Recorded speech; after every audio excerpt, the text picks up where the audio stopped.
is the place where real dialogue matters. Make some noise for that sound, man. It is time to take flight with Audio Airstrike. What's up, everybody? This is Everett Hall-McNeill, and this is Audio Airstrike. Thank you for joining us. We definitely appreciate it. Thank you for having us here. Real quick, I wanted to introduce a good friend of mine. Those of you who know him, you saw him with his group 3 Kings alongside with his brothers. He's a dance choreographer. He's also a motivational speaker. He's also a coach. Neal Carter is in the building once again with us. So I wanted to talk with you, man, because this is going to be a little bit of a different episode. It's kind of like more of our life, talk. Those kind of episodes that we periodically do on this show. And I wanted to kind of pick your brain on where you are now and what have you learned now recently with what's going on in your life currently. And it's not like he's going through a whole bunch of drama, but you're in a different stage in your life now and stuff of that nature in terms of career, in terms of being a father, this and that. What are some things that you are venturing into now? What are some things that is going through your mind right now in this state, in this time? Well, I had to say that the journey always bring about something new. Man, it's been a great journey, but it's also been a hard journey. Me in my career and where I'm at in my career, it took a lot of time to get where I'm at. I started out like any normal person would have, grinding from the bottom, trying to build a name for themselves and trying to become something with what they love and what they desire to do. And I was that guy, the typical guy you would see, or person you would see grinding and working hard and working long nights, and just striving to reach that level of, I don't want to say comfort, but I'll say comfort in this content. But to reach that level of comfort where they're comfortable with where they at, not comfortable enough that that's where you're going to stay, but comfortable enough to say, all right, I'm moving in the right direction. Like I'm getting where I want to go. Like I feel like I'm on the right road. So, my journey, I feel like now, and it's crazy because I've been teaching and dancing and stuff for a long time, but I honestly just started to feel like I was where I want to be, But again, that took work, long hours, doing things I didn't want to do, sacrificing, pushing myself, staying up late at night at times and working 2 shifts, two different jobs, sometimes 3. So, the grind was rough, but now I feel like I'm at a place where everything that I'm doing in my life is things that I love, or just things that I want to be doing, So, man, like just being a motivational speaker and being able to travel the world and stand in front of people and give them hope and motivate them and inspire them to something greater, to be a dance choreographer and be able to just freelance and float. And that's stuff that, that's living the dream. That's what I call living the dream. I mean, I don't know what everybody else outlook on living the dream is, but mine is doing what I love to do and doing it freely, working super hard to now be able to be free and doing what I'm doing. So yeah, I mean, it makes sense because when you really think about everything that life has to offer is pretty much at your fingertips, but it's one of those situations where you have to work for it. Yeah. And it's like they say, everything in life worth having, it's gonna take some sacrifice and it's gonna take some work. You're gonna have to do some stuff. Yeah, it's gonna take some extreme sacrifice, and also it's gonna take some phases where you're kind of learning, okay, this is what I'm good at. All right, let me try this. Let me try this style. Let me try that style. No, I'm actually good at this, and this is the bag that I need to be in. Mm-hmm. And I think some people get discouraged when they're in the beginning stages and stuff is they feel like they're doing too much, but really you're trying to figure out what your style is, what's your niche. I think people get too discouraged. They quit early. They don't take that time to build because they feel like because they're in so many different directions within the field that they want to do and the field that they want to be in and the profession that they want to pursue, that they feel like I don't have enough centered, like it feels like it's not being centered enough. You're kind of, if you feel that way, you're kind of in a phase where you're just nurturing your craft. You're just figuring out what your style is, what your niche is. Mm-hmm. So don't ever get discouraged by that. And that's just my encouragement to you or anybody else. That's because we've known each other for almost a decade.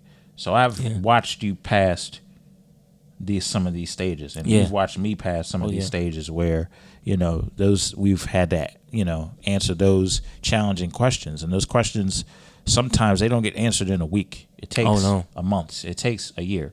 So it's one of those situations where, it's about really building towards what you want to do. And it's also a test, because if you're going on this journey, you will be tested to figure out, okay, in life, how bad do you want this?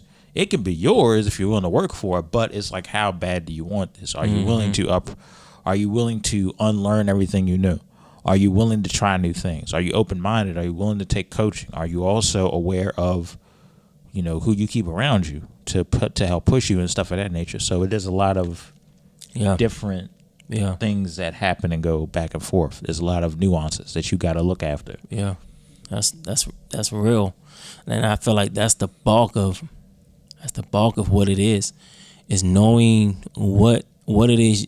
And I think what we have to remember, and I think what makes a lot of people so discouraged, is we look at someone else's journey and we try to compare our own. And like, that's the worst thing you could do to yourself, because you'll be doing that with everybody you come across. You know what I mean? Like, you will always be trying to compare yourself to what so-and-so is doing or how so-and-so is doing it. And it's like, nah, man, like, I was just telling somebody, today, I said, we always want to be at our best, but ultimately that's not reality, because when you're not always at your best, you're striving to be at your best, if that makes sense. Like, we can never always be at our best. That's how we grow. That's how we learn. That's how we get better. That's how we figure out what we did wrong so we can make them right. You know what I mean? To be, in that direction, to try to be at your best, So, I mean, but I think we often, going back to what I was saying in the beginning of this,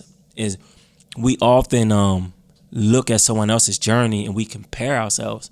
And you can't. Everybody's on a whole different path. Like, everybody is in a different direction. Like, my art, like my dream, my vision may be the same as somebody else's, but that doesn't mean that my path to it is going to be the same. Right. No. People, and that's what makes people discouraged. They're like, I'm trying to do that same thing, man. Why is it hard for me? Like, why isn't it working for me? Well, because your path and your journey is going to be different, because lo and behold, there's going to be something that you're going to bring to the table that nobody else is going to be able to bring. Vice versa. Just like there's going to be, I always say that I feel like God allow certain people to go through things so that it's not about them, but he allow us to go through certain things, not because he's trying to do anything to us or harm us. We learn in the process. But sometimes, man, I really honestly believe that sometimes some of us got to go through some things so that we can help somebody else get through. Right. You know what I mean? Like, I do agree with that. And which makes it, I always say, it's bigger than just you. Like, you think it's about you because it's you that's going through it. You got to go through the struggle. But sometimes, man, it's bigger than you, and we gotta learn to see that the picture is bigger than us, man. Somebody else is gonna go through that same thing, and I'm gonna be able to say, you know what, you can make it out of that. You know why? Because here's where I was at when I was in your place. Boom, boom, boom, boom, boom. And sometimes it's just that testimony to help somebody else get through, But everybody's journey, everybody's path to success is different. You may have the same vision, the same dream as somebody. That doesn't mean the journey to it has to be the same. You have to know where you are and work that to your best ability. Work it so that it fits you, so that, again, you're at a place where you feel like you're going in the right direction, right? You're comfortable, not in the place where this is where I want to stay, because you will always want to grow and get better and move on in life. But at the same time, you want to feel comfortable enough to say, I'm moving in the right direction, you know. But everybody's journey is different. You have to embrace yours and walk it, you know. Yeah, and the thing about it is everybody's walk to success is different and happens at certain times. I remember I was listening to a Jay-Z interview, and Jay was talking about how people kind of only look towards being hot for a certain period of time. They look for that white hot streak, and they want to get to that just to say, I was there, I did that. But they never plan for forever. And the problem that happens with so many people, and I'm not talking about a certain entertainment field of study. I'm just talking about just life in general. People always want to look for that one promotion. Yeah. You know, that one good look, that one moment where you get some type of validation, where you know that one big feed of validation at a certain time for a short period of time. And then that's you it. never plan for what's going to happen after that. You never plan for consistency, what's going to happen after that. You never sit down and be like, all right, what's happening around me that can help me and influence me to plan for forever, so I stay in the mix. I may not be the hottest guy. I don't have to be. Right. I may not be the hottest new CEO. I may not be the hottest, the new hottest thing out. But I can plan for forever, and I will outlive every trend that is happening right now. Right. And that's the issue. That's the disconnect that I feel a lot of people have, because it's like one of those situations where they'll sit over here and just fall apart once the white hot season's over. Right. That ain't the time to fall apart. It's like hitting a one-hit wonder, right? Right. It's like you got that one hit song, and then you make a lot of money. It changed your life. You was able to take care of your parents. They're in a better home now, this and that. It changed your situation. And then, you know, you did all that, and you did all that preparation for that one song. You didn't plan for, you know, hey, let me pay attention to what's going to be happening or who's upcoming in the next 3 to 5 years, so that way I can plan. Not that I want to get away with who I am as a person, but I'm aware of what sounds is out here, and also being aware of what is up next. Right. So it's very discouraging, because then the next phase of that I hear is it's just impatience. Yeah. Yeah. Like, it takes 5 years or more to really build something consistent. It just does. Like, if it don't happen in less than 5 years, if you're in partnership with somebody and if you only been in partnership with them for 2 years, and creative stuff is not or something of that nature is not happening, and you falling apart about to cut the whole situation off. Yeah. You didn't give it enough time to build. And that's why too is very important. It's very important to know what you got to know what you want out of life, but you got to know what you want out of your dreams. Like you gotta be. You got to be specific. You got to be, So you got to really gotta be know. deliberate. And the reason I say that is because, you know, what you want out of it is gonna dictate your drive. Like, just like we just said, you know, you can hit a one-hit wonder, and then you hit that one-hit wonder, and that's it. And that's because I think the people that hit the one-hit wonders, you know, in life, they don't really know what they want out of it. It was only supposed to be one big hot moment, and then that was it. But you was saying something. You was talking about how, you know, people, you know, like, they get discouraged and give up or whatnot within like 2-3 years or 5 years, something like that. You were just saying. Yeah, they'll sit there, they'll do that, and they don't take time to plan. First of all, they don't take time to communicate. That's a big one. They don't communicate right then and there where they potentially see a problem. They don't communicate that. The next thing is they want to throw their hands up the second that something doesn't go their way. Yeah. And you can't do that. Yeah, it's destructive. You're gonna be that kid that has all these dreams, but you're gonna be that kid that plays with a toy once, throws it away after 5 minutes. Yeah. or throws it in the corner after 5 minutes, goes to the next toy because it's new and it's fresh and it looks nice and something like that. And it is tragic. That's time wasted. Like before I got to a place where I can teach freely the way I want to, the way I've always wanted. I kid you guys not. It was some years. Like it took years, and sometimes I feel like part of me feels like it was a waste of time because, let me say that correctly. I feel like it was a waste of time because the amount of time it took for me to get where I'm at now, but it's so rewarding because I like it's kind of the definition of busting your butt, building a name for yourself, not giving up. And back then you didn't understand it, but looking back then back I didn't understand that. I just loved it so much that no matter what else happened, I was just going to teach. I was going to dance. I was going to teach. I didn't care what the circumstances was. I didn't care, what was happening, who was doing this, who was doing that. I loved it so much that I was just going to do it. Lo and behold, now I'm at a place where like this is where I want to be. Like I'm happy where I'm at now. Like I feel like I'm at a place where I've built my name to the point that I don't have to wish for those phone calls or those emails or anything. And I still do, of course, but I'm just saying I'm at a place where I feel like I'm in the right direction within my career. But it took years, man. I like 9, 10, 11, 12, 13. Almost 10 years, bro. That's crazy. So 10 years, and I'm finally at a place where I'm like, right, like this is where I want it. So imagine if you had gave up on year 3, 2, 4. I would have never feel this way. Never. Not to mention, like I started my own dance company, and that didn't work out. So what did I do? I let it go. I didn't stop teaching. Kept on teaching, and a few years later, came back with my brothers in agreement and started our own dance company all over again.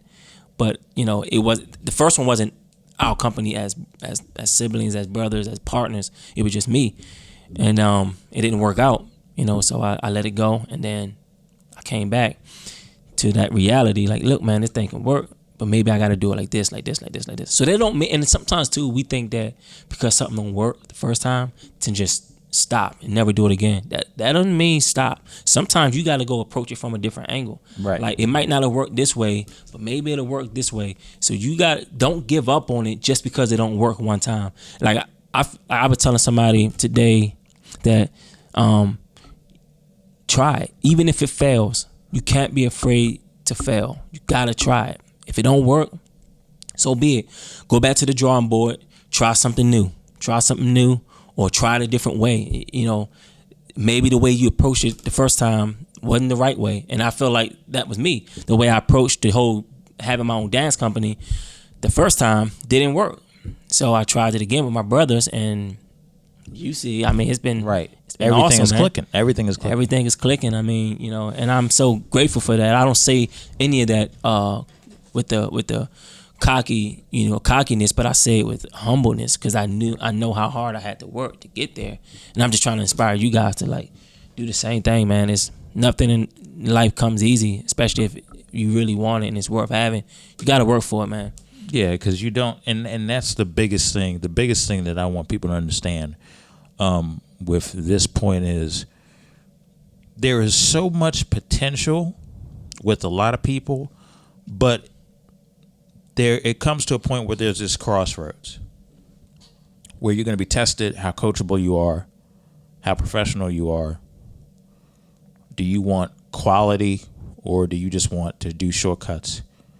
And also, are you willing to put years in with your partner or by yourself to really get at what you want to? Every single creative or everybody that has a dream hits those crossroads. And you are left to pick the path. You can make a right, you can make a left, you can turn back to where or, which would, in my opinion, is the worst choice. You can do a U-turn and go right back the same direction that you came from. Mm-hmm. You know what I mean? And that's the issue. And I see a lot of people do a U-turn, or worse. They'll pick a direction, but it's a direction that will hurt, kill, and do everything but heal a dream. Mm-hmm. And it's not fair to the people that are literally ordained and put in your life to help you with the dream that you're carrying out. It's not fair to them. It's not fair to your family. It's not fair to yourself. It's not fair to anybody involved with your dream. Yeah. And it's not always about starting over. Everybody thinks you got to start over. No, you was doing your thing. It ain't working, right? Now you hit a plateau. It ain't working. Don't go back and start over. You learned a lot to get to this point. You know, you didn't just get to this point. Like, people have to understand every journey in your life is for a reason. Like, I was reading the Bible, and I'm not trying to get religious on you guys. And I think it was in Ecclesiastes where it said, nothing is new under the heavens. Nothing is new under the heavens. And there's a reason for everything under the heavens. I hope I'm saying that right. But there's a reason for everything under the heavens. I hope I'm saying that right. Because I don't like to quote the Bible and get it wrong. We get the gist. So I hope I'm saying that right. It's kind of like when they say nothing new under the sun, right? But it's nothing new. There's a reason for everything under the heavens, and the reason I'm saying that is because like that plateau wasn't for no reason. Like, we had to understand, like, every single thing, every journey, every bit of doubt, giving up, throwing in the towel.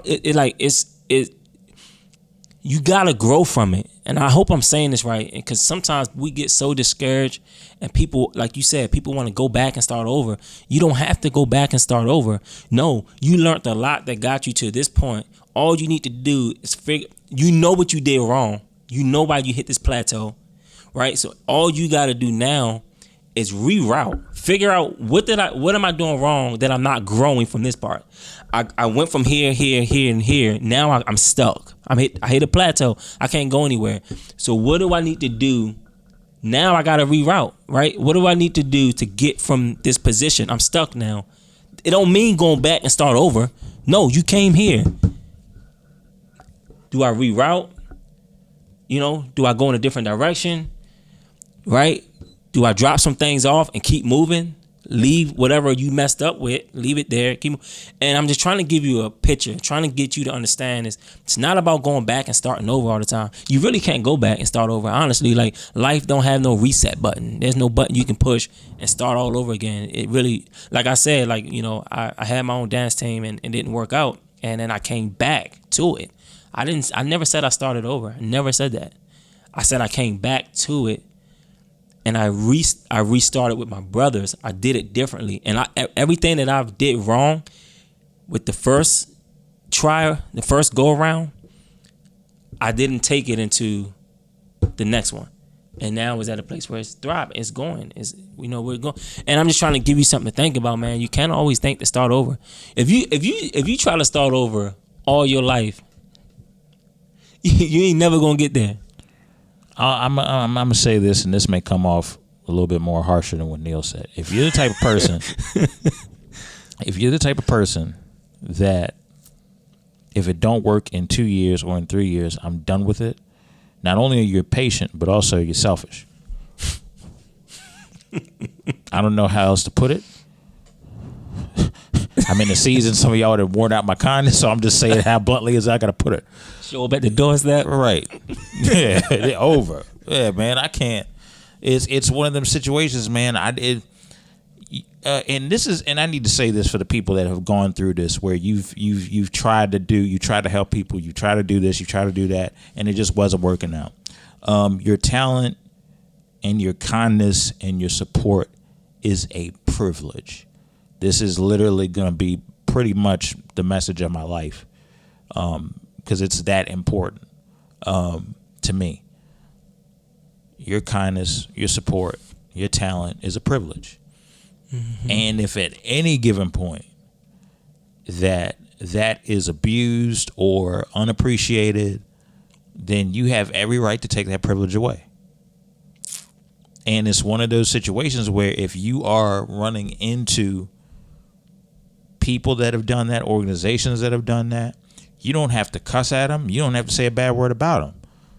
But when you start planning for forever, and here you are planning for a legacy built over years, and it's funny how life works and karma happens and stuff of that nature.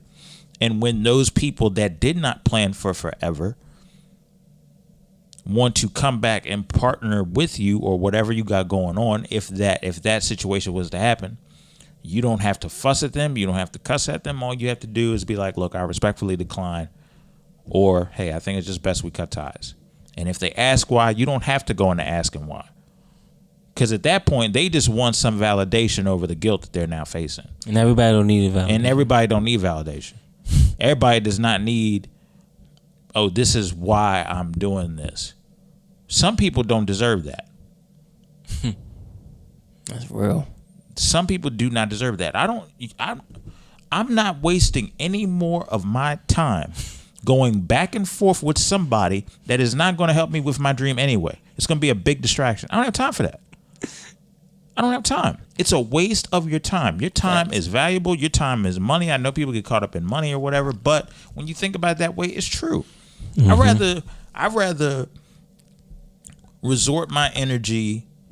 I'd rather, shift my energy into building people, into being around people that are gonna help me, and I turn around and help them, and there's no animosity or there's no, but what do I want out the deal? It's like it's like no underlining backstabbing type of stuff going on. It's just real genuine support. Yeah, and another thing too, what people have to learn is, just because you don't see eye to eye with someone, that doesn't mean like write them off and like everything from there on out is like just hate and anger, animosity, right? You don't have to I don't know why people feel the need to cut somebody off or say or just maybe y'all just don't see eye to eye. Maybe you're not trying to cut them off, but y'all not seeing eye to eye, and that eye to eye, not seeing eye to eye, goes to just I don't like them, I hate them, or I don't want to do work with them anymore.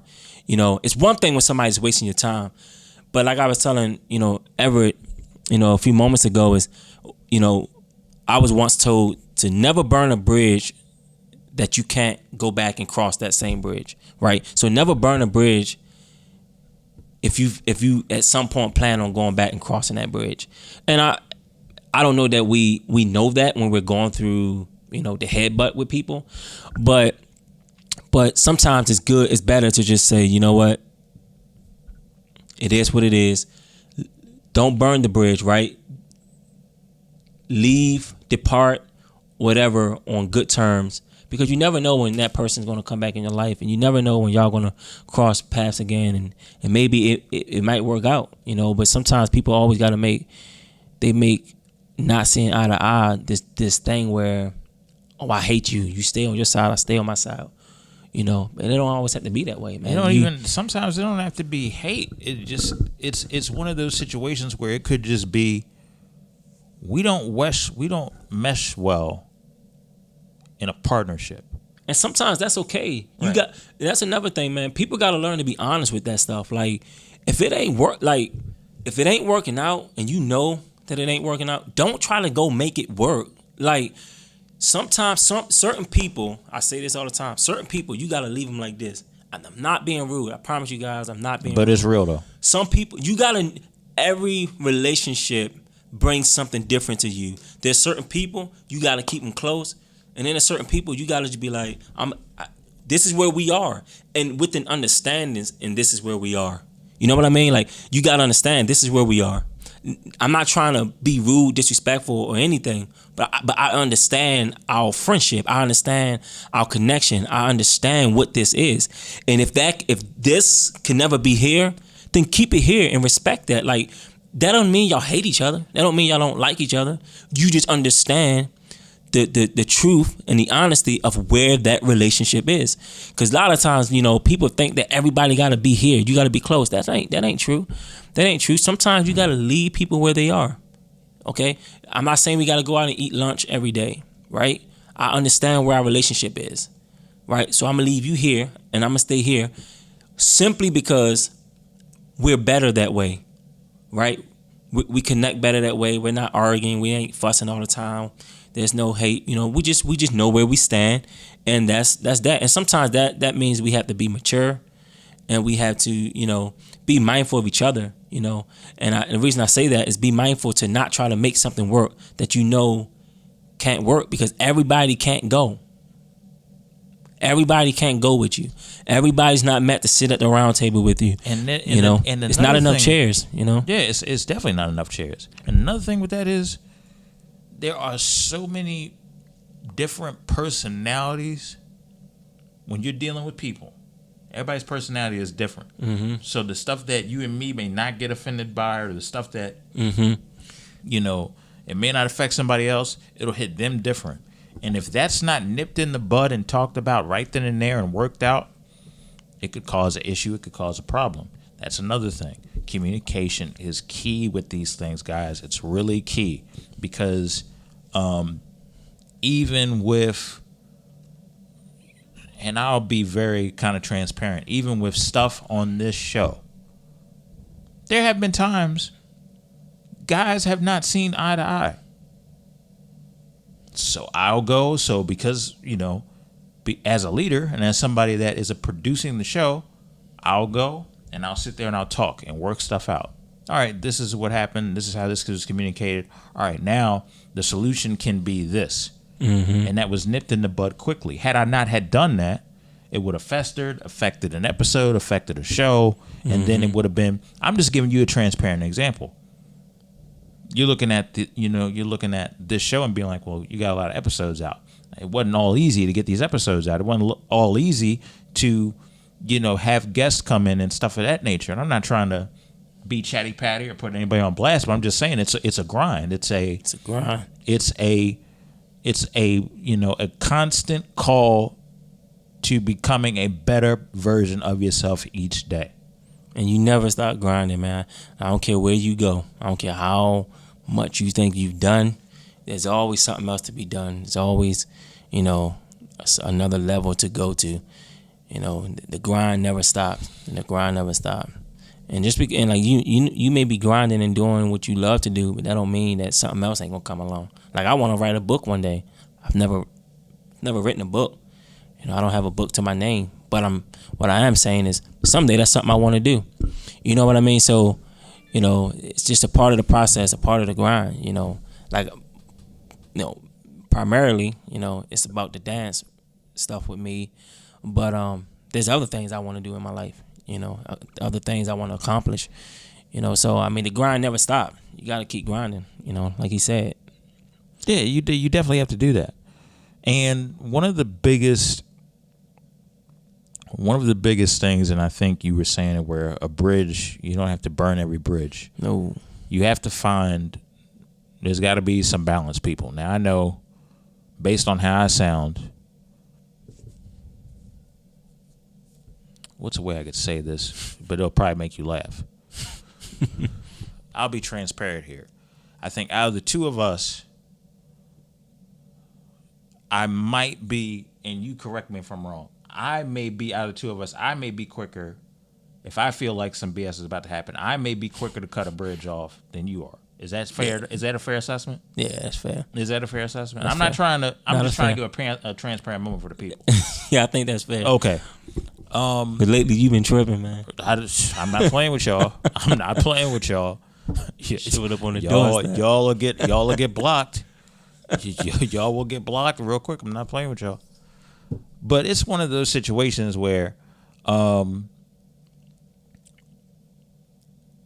you were talking about bridges. Yeah. And some bridges you gotta just let them burn. Some bridges you gotta let burn. Right. But there's some you don't. Right. You don't have to burn. Right. You don't have to. Like I've had creative differences with people, and to this day we're friends, and that's not a problem. And I've had both situations. Mm-hmm. And the one thing that I will say is this: the quickest way that you can tell as to which situation it's going to be is based on, okay, what was the foundation of the bridge built on? That's good. If the foundation was built on you building each other up, and if there's a problem, we find a solution, then keep that foundation the way it needs to be. Yeah. Yeah. If it was not built on that, and if it was built on something totally different, or you're seeing, or for example, the foundation is one thing, and it's quality, and that's what it's supposed to be built on. But then you notice the infrastructure of the bridge that's on the foundation is cheap, shortcuts on parts, this stuff and stuff of that nature. You know, I think it's very self-explanatory that you may have to let that bridge go or burn it down. Yeah. It's one of those situations where and it's one of it's tough, and I get it, especially if you're a nice person. You know, if you're a nice person all the time, if you want to see the good in people, if you're a type of person that sees the good in people, being the nice guy is tough, because there will be always some idiot that will come out of nowhere and try to take your kindness or weakness, abuse your privilege as a nice person, everything of that sort. And it's a shame, because society has taught us to, you know, get your money, be cutthroat doing it, and if you got to burn a bridge, burn it. This is the American way. No.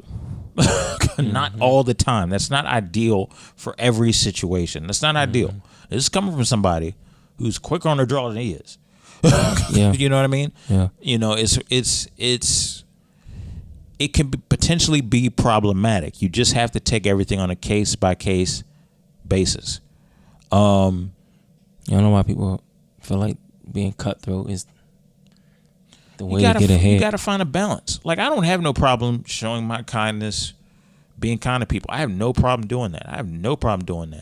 The only time I have a problem doing that is if I feel like that is being taken advantage of. That's the only time I react in that way or shape or form. And also, I think we need to, I don't know if this is still a saying, but I mean, people get on social media and talk about, you know, they get hurt a couple of times. They talk about, oh, it's time for me to be a savage. Savage does not mean turning around and inflicting the same hurt that you felt to somebody else, and then that's nothing but a bad circle and stuff of that nature. That's the worst thing you can do. You're gonna turn to the very person that hurt you. Right. So you got to don't make you any better. Yeah, it don't make you any better. You're just the same person. Yeah. You're just carrying on the hurt that you can't resolve, or that you choose not to resolve. There's a way to resolve it. And as they say, hurt people. Right. So it's one of those situations where you can stand up for yourself and set a standard. You don't have to be a savage. I think the new definition of what a savage is should be, look, I'm setting a standard, and there's some things I don't want to be a part of. I think that needs to be the new definition of what a savage is. Not this whole I'm going to hurt people, I'm not going to care. Right. Don't play that game with me talking about you're going to hurt people and you're not going to care. First of all, I'll distance myself from you real quick. Second of all, just be a savage and better in yourself. Right. Just you know be, I mean? just focus on learning the lesson and they moving show up on. at the doorstep. We don't keep talking like that. Let me stop. Oh, right. That God, some people are trash. Anyway, it's one of those situations where I look back over, you know, when I look back at social media accounts and stuff of that nature, and I remember me being on Facebook and Instagram in the past, and I remember I'm not gonna blast this girl's name that did this, but every time she went through a certain issue, she put all her business out on Facebook, all of her business, just all of it. Like, it didn't need to be up there. I'm talking like this is like early 2000s, you know, right when Facebook is popular. I know Instagram is more popular than Facebook now, but she was just doing it on a constant basis, and then going on these rants saying, why is everybody in my business? Well, you're putting it on a public forum, and you're spreading this negativity to vent, but it's not helping you, because you're feeding people in, and now they commenting on the negative energy. Yeah. And then that negative energy is just cycling around you, and you don't realize it. Yeah. You know what I'm saying? And I'm very big on, like,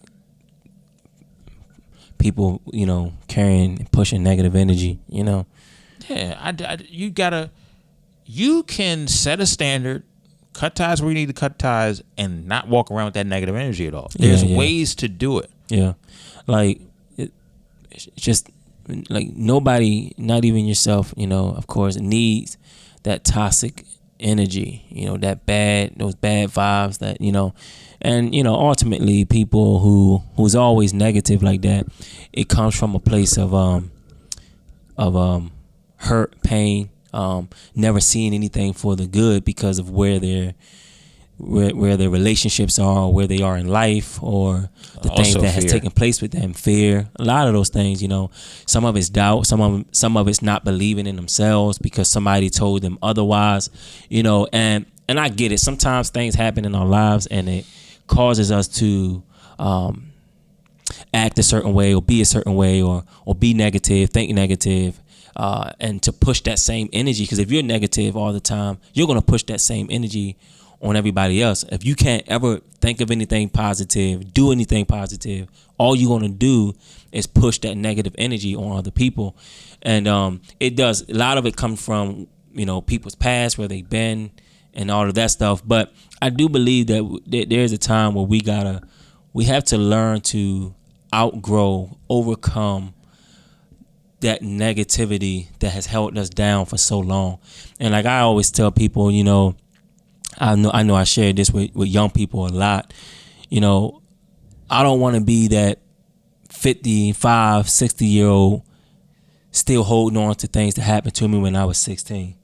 Right. You know what I mean? Like, and I'm not dismissing the pain and the hurt and the things that people had to go through. I'm not dismissing that. I understand that, people go through some things, and sometimes it takes time to get through those things.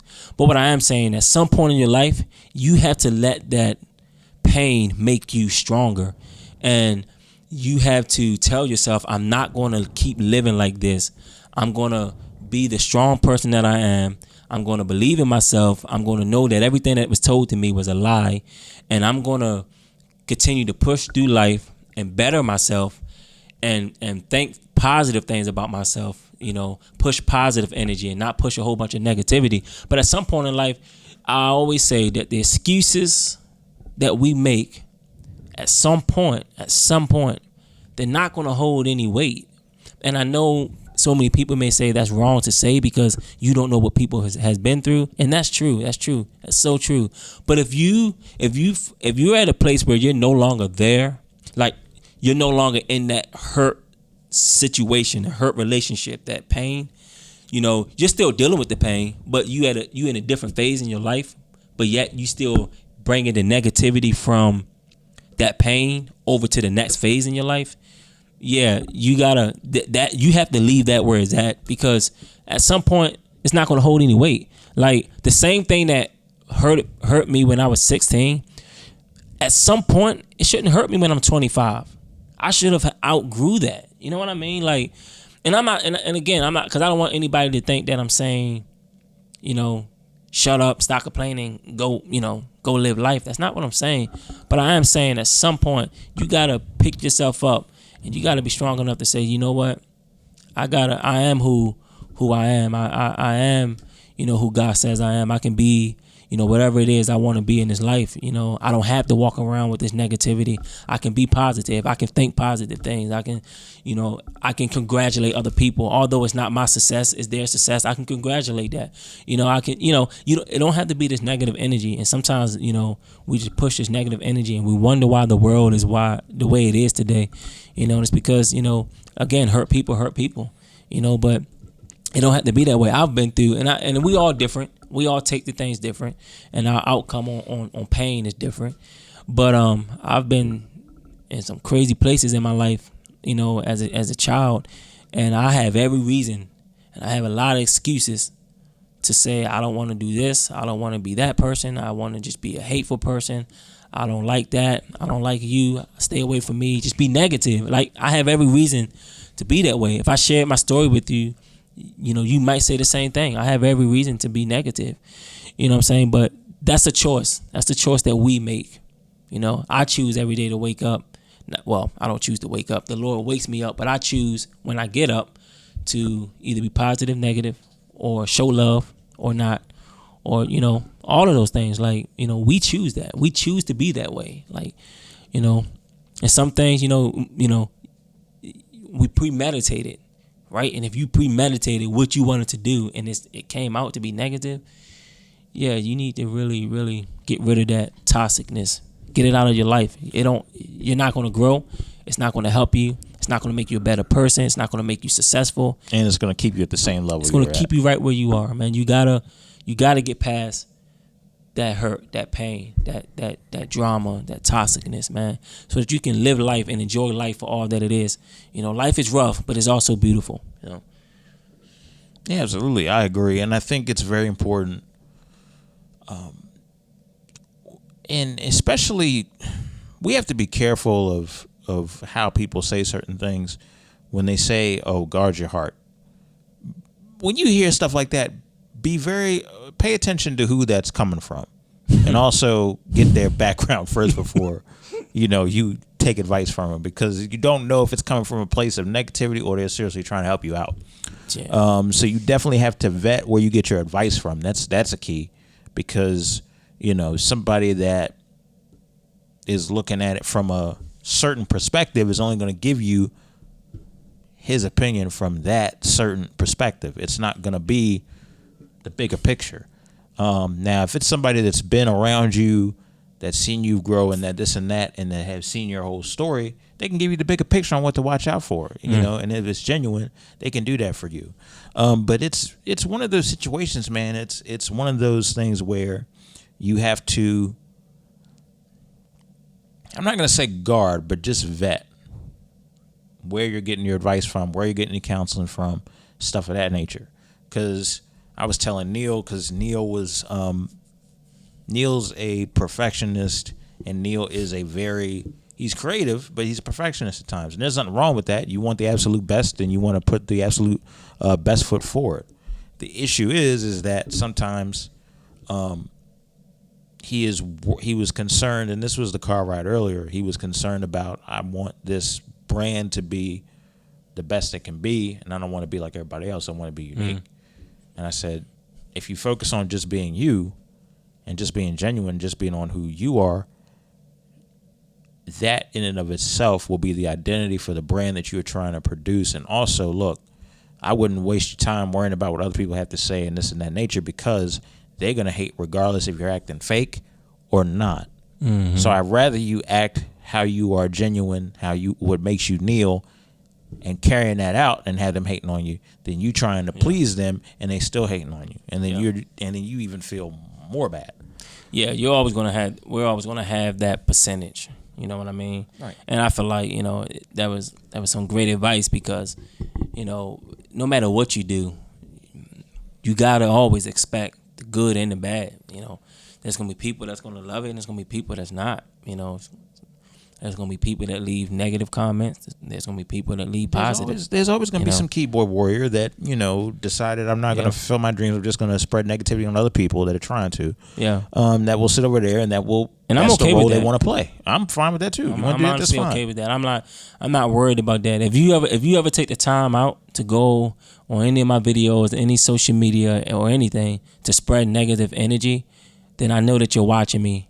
And I know that deep down inside, there's more to it than just you hating it. You're not going to say it, but there's more to it, because anytime you take the time out to post something negative on somebody's content, and that content, you sat there and watched it, you took the time out to look at it. You had the choice to either get off of it, click off of it, whatever, and watch it, but you watched it, and then you leave something negative. That's almost backwards to me. Like, and I don't want to, call anybody dumb, but it's stupid. Like, you took the time out to watch it only to put something negative. Don't watch it. I mean, you by the beginning of that video or whatever, or that picture, if you scroll and you see that picture, whether you like it or not. You ain't gotta like it. Just keep on going. Don't sit there and just look at it only to pick out what's bad to put something negative. No, just don't say anything at all. Just keep it moving. If you don't like something, you don't have to pay attention to it. Yeah. But if you take the time out to sit there and watch it, then you seek in my attention. opinion, you see something about it that you like, but you just afraid to show the love to it, you know. And that's and I might be wrong, but that's just how I see it. Otherwise, you wouldn't watch it. Like when I don't like something, if I start watching a video, and immediately there's something about it I don't like, I don't leave nothing negative. I just get off of it. I just quit watching it. Like, you know, like I don't take the time out to say something negative, you know, unless it's sports. Like if it's sports, that's different. But because I like to talk trash with sports. But you know, other than that, like I don't sit there and be on there and like throwing hate on people's name. You know, nah, man. I just get off of it.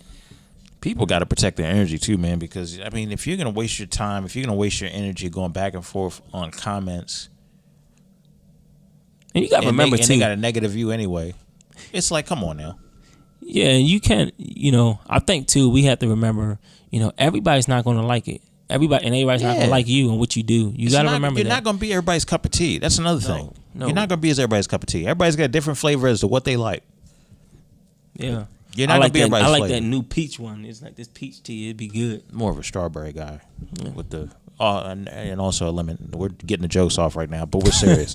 I don't know what your cup of tea is, but hey. But yeah, man, push positive energy, man. Show people love, you know, like, you know, and that's another thing. You know, we're so afraid to show love. Like, no, man, like, you know, be proud of other people. Be happy for other people's blessings and success. Like, you know, don't show hate to it. No, like it's nothing wrong. It don't make you a suck up or anything like that if you show people love. It don't make you anything like that. If anything, I applaud you because you're taking the time to push positive energy, show other people love, although it's not even yours. You know what I mean? That's to me, that makes you a big person. That makes you somebody with the heart. That makes you somebody that understands what it means to be positive and push positive energy and show love to people, you know. And we don't understand that that's what builds the world up. You know, when I see that you doing something good, I see you doing something right, and it might not be the same thing I'm doing, or it might not be my same passion, but I say, you know what, man, I see what you're doing. Let me share this. Let me congratulate you. Let me let you know how good you're doing. That's what keeps the world going in the right direction. That's what keeps the world positive and not negative, you know. But we always feel like we gotta throw hate, you know, and it's unnecessary. It's unnecessary. I think there's a deeper pain there as to why some people because there's some people that all they do is hate.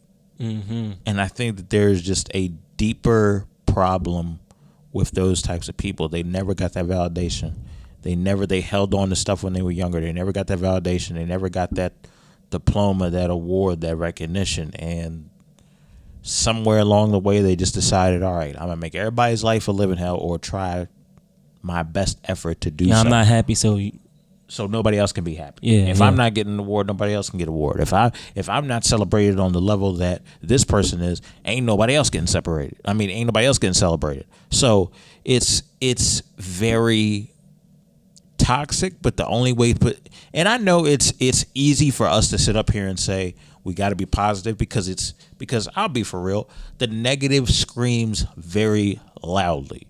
Mm-hmm. It does. We're not naive to it. It just does. Mm-hmm. And it can be very jarring, and it also can be very annoying when you're hearing nothing but negative. It can be very jarring. It can be very annoying because you're just like, oh, where's the positivity at? I ain't got time for this. I ain't trying to put my energy in this. Right. This ain't what I'm trying to do. Right. But that's usually how it is. You want to know why? Because negative people always want attention. Mm-hmm. Positive people, if you really think about it, they do stuff because it's positive, but they don't really look for attention. And they're very quiet about it. It's like, hey, man. I don't know if it's attention, it's the right attention. Right, it's the right attention. You know what I mean? But with negative people, they feel like they have to yell and growl and pry and act like a little kid in the middle of a floor as soon as they don't get what they want. Mm-hmm. You know what I mean? It's on that. That's why it screams so loud. Yeah. If a child, to me, negative people is like that bad kid that he wants that toy that's in the stand. If he don't get it, he gonna fall out and throw a temper tantrum in the middle of the whole store. Yeah. So when you got to look at a negative, you have to look at a negative person almost like that bad child that just he didn't get what he wanted that day, so he's just gonna carry on that day. And that's exactly what he's gonna do. You know what parents do sometimes when that child act like that? They ignore it. Mm-hmm. So then the people that's positive, you got to learn to ignore that negative child. If you understand what he's saying, like that negative person is like that negative. I mean, it's like that bad kid who couldn't get that toy, so they flipping out in the store, throwing stuff, laying out on the floor, acting a fool. And sometimes as a parent, you ignore that child when they act like that because you looking at it like, okay, well, you don't deserve it. That's the way you're gonna act, right? And sometimes, we have to be like that parent. That parent that's like ignoring that negativity, Yeah, because I mean, half the time when nobody reacts to the negative comment, I find they either delete it or they go about their way. They go about your way. Yep, that's true. That's true, man. Because when you don't feed it, when you're not buying into it, you're not giving it any attention, any energy. It have no choice. The only self-explanatory. Go on any post and look at the comments and look at the negative comments. The only time that negative person will keep commenting is when other people feed into it. Like if you keep commenting, saying stuff about it, giving them a reason to come back, that's the only way you'll keep seeing negative comments from that person. But don't say anything. Let them say that one negative comment and don't say anything. I guarantee you they won't say anything else because you didn't feed the negativity. You didn't feed that energy. And you know what you said by saying silent, and you know what and you want to know what is the biggest thing about that is that when you stay silent, you're basically saying your comment is not valid here. Right. So go somewhere else. Exactly. You're saying it without saying it. Because sometimes we put ourselves in a negative place when we go back and forth.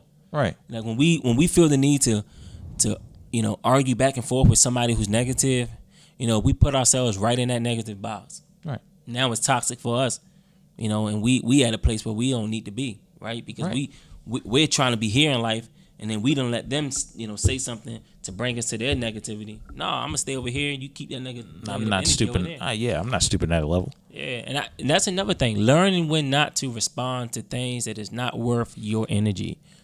Learn to not give your positive energy to things that is not worth your positive energy. So if somebody only want to push negativity, leave them where they are. I know where we stand. It goes back to what I said earlier. I know where you stand. Let's keep it here. That way there's no surprises. You stay on your end. You keep it cool. I'm going to stay over here, and I'm going to do me. We have to learn to be that way, man. People are always trying to make things work. A knee pop or feel the need to respond to negative energy, and we don't always have to. I think it's better when we don't. I think it says a lot about us, really do. All right, sometimes silence is the best form of defense. There you go. Preach it. That's how I feel about it. Sometimes that's what it. Because I mean.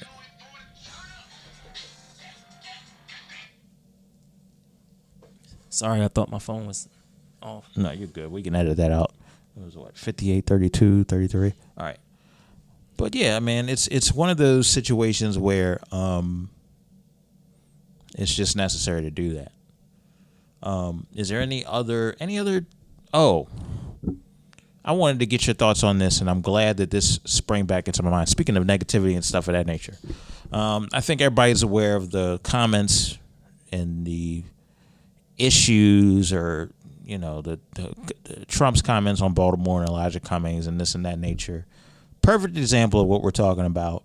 I'm not going to get too political on it, but here's one thing I will say. For those of you that are bashing any major city, but you spend money there, you go to games there, you have fun there, you go to clubs there, if you are in agreement that city is that horrible, don't pull up at those events. Yeah. Like if you are in that bad if you feel like it's that bad, then why are you spending your money there? Why are you going to the arenas to see the concerts? If it's that bad, why are you spending money there? Right. You know what I mean? Like there's nothing more annoying. It's one thing if people who live in the city say, well, every city has their issues and there are these issues. That's one thing. But when I hear people that have never stepped foot in a major city long enough to really, get immersed in the culture, but also, I mean, there's parts. Every major city has blocks that are good and has parts that are bad. Right. And if we sat over here and picked apart every major city's problems, they would be talked about just as bad as Baltimore or any place else, or Detroit or Chicago or anything of that nature. And it's just this back and forth, this stupid, petty back and forth about who is right, who is wrong. I care less about that. The reality is this. If you're not trying to figure out a solution to fix what's going on, maybe you should just kind of stay silent when it comes to how bad a major city is. If you're not contributing to that community, if you're not helping people in that community, if you partake in the events that goes on in that community, you shouldn't be speaking any bad about that community.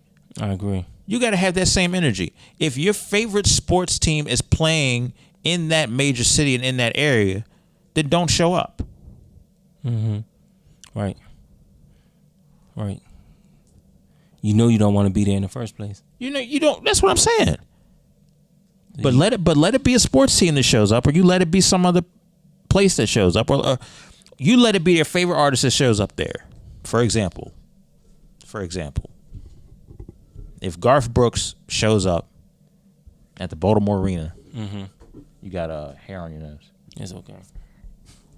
If Garth Brooks, you're good. If Garth Brooks shows up at Baltimore Arena, which he did a couple years ago, that did not stop 20,000 plus people from pulling up to an arena that maybe not the best, but they pulled up there to watch him perform. And Baltimore was still having its problems. Ravens games stay packed every single year. People still come out for Ravens games. People still come out for Orioles games. People still go down to Fed Hill. People still go down to the food market spot underneath the bridge. The stuff that happens and the known crime that happens does not stop y'all from coming out. But yet you typing on the keyboard, talking about how bad Baltimore is. You haven't even lived on a street in Baltimore City. Haven't even walked it. Haven't even had a conversation with somebody who had to live it. Right. You drive down to Baltimore, you put the windows up. Or you don't come at all. The only time you come is when these events are happening and going around. Yeah. But you stay away from it. Nobody want to lend a hand. Nobody want to go to the places where it needs help. People got so much to say until you say, hey, can you help these community people? Right. Hey, can you partner? Everybody's got something to say until it's time to help the people that need it. Right. We got hardworking people in that city. They go to work every day. Yeah, they may be in a bad area, but these are good people. They go every day. They clock in. They do their work. They come back home. They take care of their families. It may not be the best living situation, but that's what they do. Yep. So and sometimes too, you would never understand until you're there. And like I was telling, I think it was me and my brother was talking, and I was saying to him that, it is not always about knowing where somebody is. I'm sorry, but it's the closest you can get to that is saying to yourself that I know I don't understand where you are, but if you can only put yourself in their shoes, right? Say, what if this was me? What if I had to go through this? What if I had to live like this? What if I had to, live in poverty, right? If you can put yourself in their shoes, right, then you're in a place where there's a better chance of you making an action towards helping and not just looking at it from the outside and judging it for what you don't even know it to be. You only going by what you see or what you hear, but you've never been out to try to talk to anybody or see what it was like, or really been in the area in the city or wherever you feel like is bad to be or bad to live in, when we can take ourselves and say, hey, I've never experienced that. I don't know what that's like, but I'm gonna put myself in your shoes and say, what if that was me that had to go through that? Then maybe you have a different outlook on life. Maybe that'll make you want to do something about it or help or lend a hand and not just sit and talk about it, not understanding what they're going through. I used to, when I was younger and not as cultured, I'll say, I used to sit over there and do what a lot of other people do that have never lived in these major cities. I used to bash it from a distance. But when I sat and actually talked with people that live in the city, when I sat and when I went to some of these parts that, did look a little bit rough and, met some of the people and, just had a conversation with them, treat them like a human being and stuff of that nature, you get a different perspective. And that's the whole point of this. I don't care what your political affiliation is. I don't care what your political views are. The fact that a community has been raked through the coals from a social standpoint, from an ethical standpoint, and so many people have abandoned these people. I'm talking city leaders. I'm talking community leaders. I'm talking about mayors. I'm talking about every other people positioned in City Hall. For this city to be going through this, that's a reflection on you guys.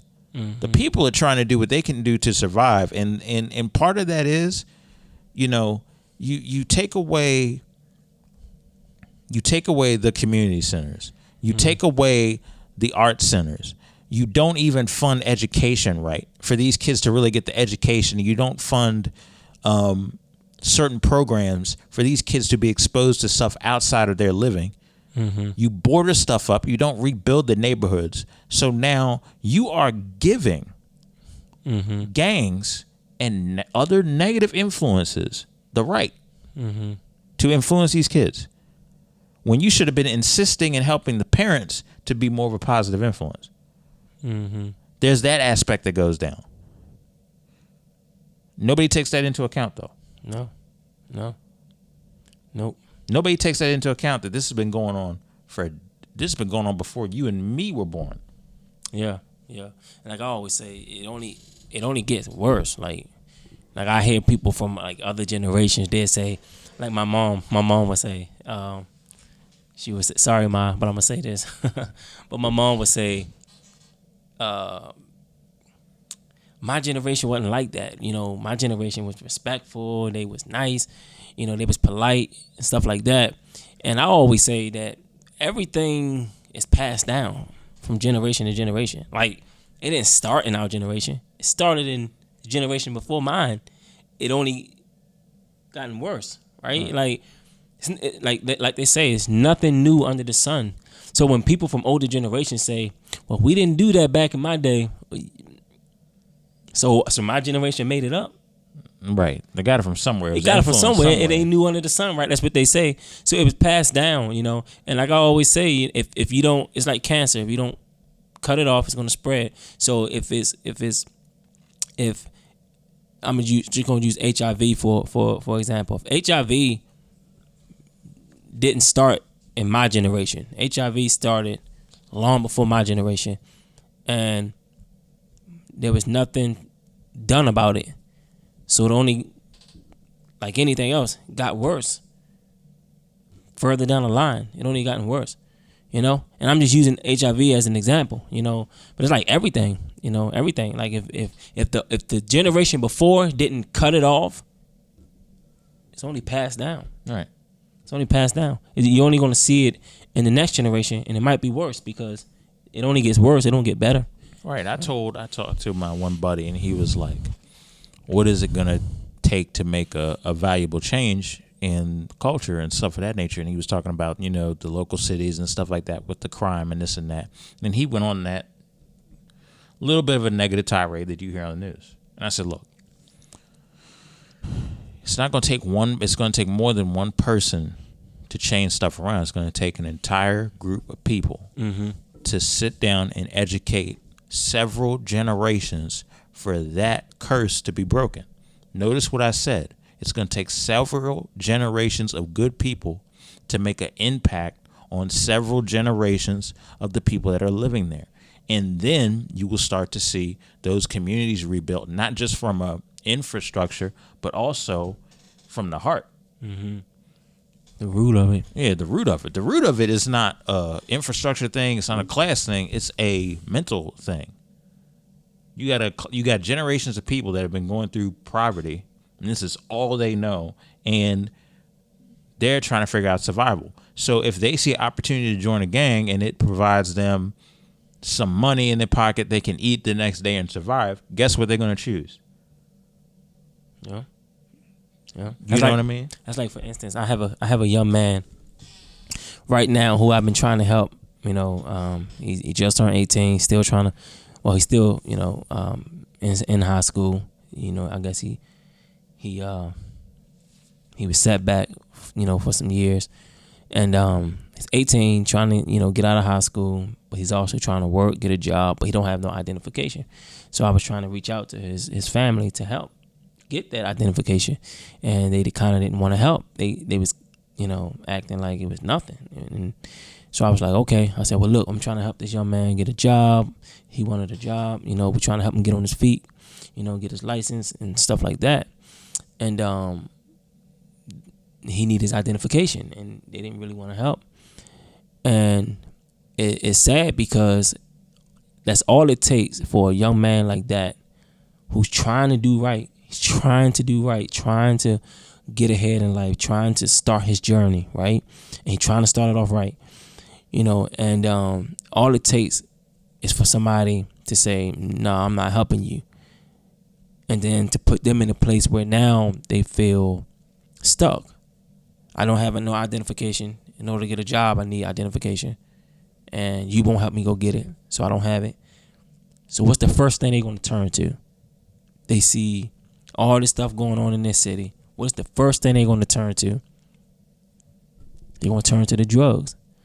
That's easy money. I'm trying to, you know, get identification so I can get a job, but they won't, you know, you won't help me. So the first thing they're going to do is say, you know what? I'm going to go make money like everybody else, the easy way. And it's easy to get into that because you don't need no identification. You don't need no application. You don't need none of that to go on the street corner and sell dope, you know? So, you know, that's why we just got to, you know, be here for the generation, help them so that they don't end up. And you got to remember there's a lot of young people who's in those situations who was just like this young man I just explained, somebody who tried to do it the right way, but somebody pushed them away, told them something different. And now it's a setback for them because now they say, you know what, since you ain't going to help me, since I can't do it, I'm going to go and I'm going to find a way to do it. And most of the time, that's not the right way. It's a way that's going to leave them where they are. And now this is an 18-year-old kid. And what is he going to do? Mess around, have a child young, and pass that right now. Because why? A baby just had a baby, and that he don't know no better. So what is he going to teach the kid? Right. And now it's this generational curse, this generational pattern that's not ever stopping. It just keep going and going and going. Right. You know? And meanwhile, people sitting on the sidelines critiquing. Not even on the sidelines, in the stands. They're not even on the sidelines. In the stands. Yeah. Critiquing. Yeah. Don't know not one play. Nope. Don't do this, don't do that. Shouldn't do that. That's bad, that's wrong. Why y'all doing that?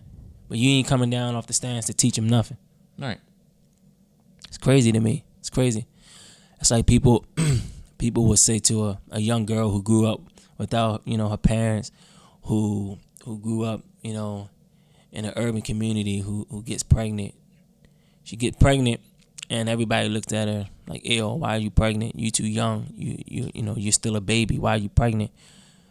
And then, you know, we turn our nose up at them, at her. But yet we had the opportunity to teach her about what it means to not have sex, or to you know, in some people's cases, some people would think it's okay to teach a young person about sex earlier. Whatever your preference on that is, I'm not going to argue that, but I'm just saying, I'm just trying to give you an outlook on why we got to be the ones to help.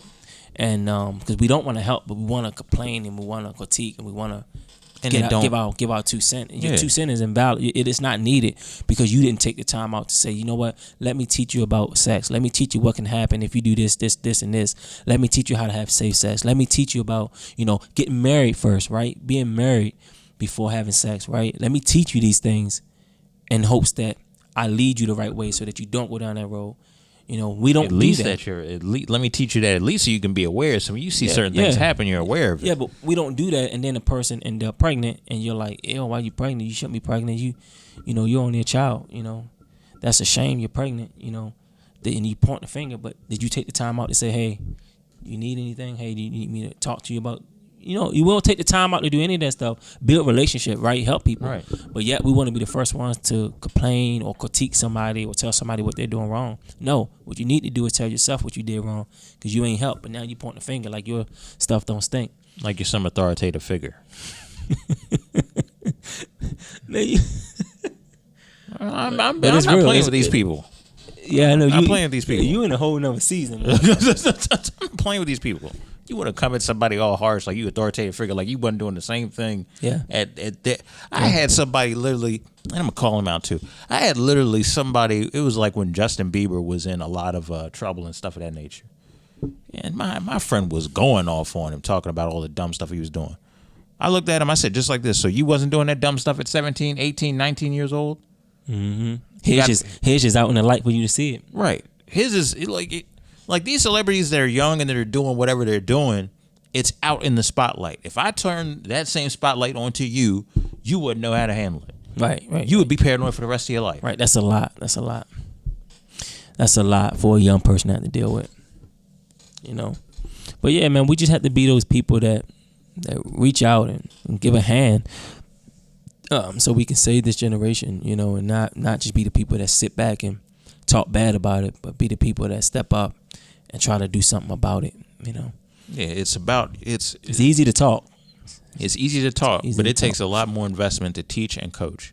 I'd rather be a teach and coach than to sit over there and blast people. The only time I feel like I need to blast people is if it's on a level of disrespect and negativity. If it's on that level, that's the only time I feel like I need to bash. But outside of that, everybody has made a mistake. Everybody. Mm-hmm. And I think that we need to have compassion again to, you messed up. Yeah, this wasn't the most ideal time for you to do this. Okay, but let me show you the way that you can turn this negative into a positive. Yeah. And that's the key after somebody make that mistake is figuring out what can we do to turn this around and make this, a positive for you. Make this something that you not only learn from, but something that you can use to help other people not do the same thing. You know what I mean? Like, there's so many ways you can turn it around, but sometimes we see it for how we see it, and that's it. There's no coming back from it, and that's just not the right way to go.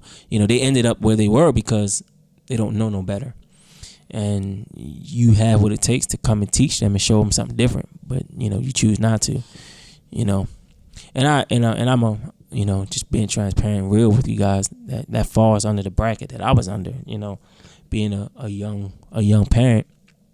And not really, I wouldn't say I didn't have nobody there to kind of teach me, but I mean, nobody never pulled me aside and said, hey, here's the right way to do it either, and I'm not blaming anybody. I knew that it wasn't the right way, so I'm not blaming anybody.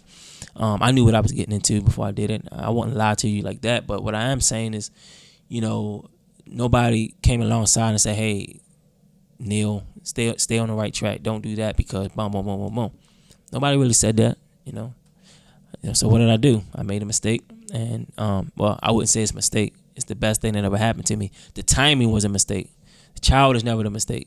If we're talking about kids, but I think we're talking in general with everything, every mistake, that a young person can make.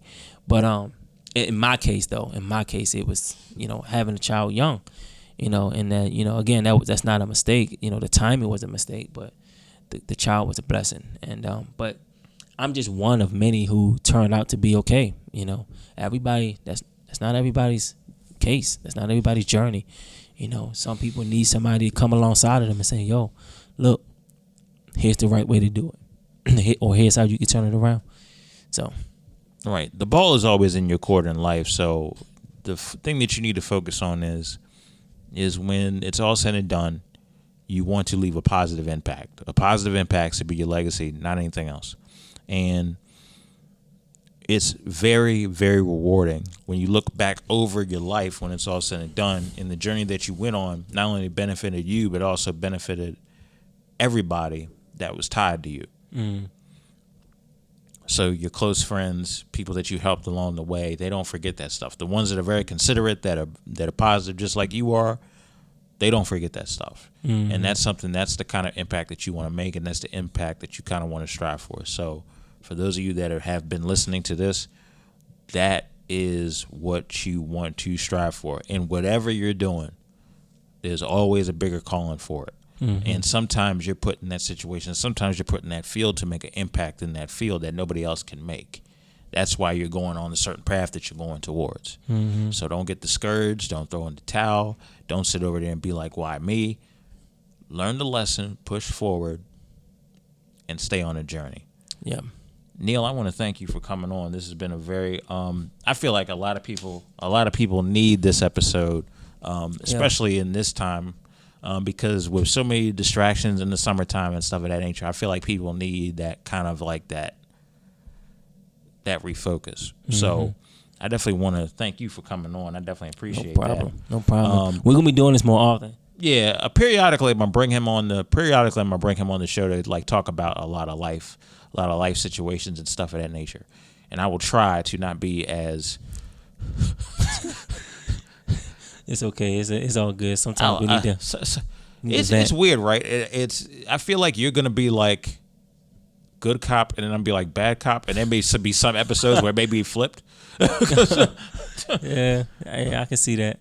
Or it's gonna be like, oh, here's Uncle Neal. Oh, I'd love to talk to him. Oh God, we gotta talk to Uncle Everett. God. Everett be tripping. Right. I hope it don't come off like that, but sometimes you gotta have a real conversation. But yeah, sometimes you just gotta be real. Right. Sometimes it just being blunt and honest is the way to go. Yeah. Where can they check out your information, man? Where can they look you up? Where can they follow you? Stuff of that nature before we close. Oh man, you can holler at your boy on Facebook, Neal Carter, NealCarter, Neal Carter, and then Instagram is _Carter8. So _CARTER 8. Holler at your boy, man. Hang out with me. I'm a nice person. I try to be. Yeah. And with that being said, this has been another edition of Audio Airstrike. Until next time, everybody, take care.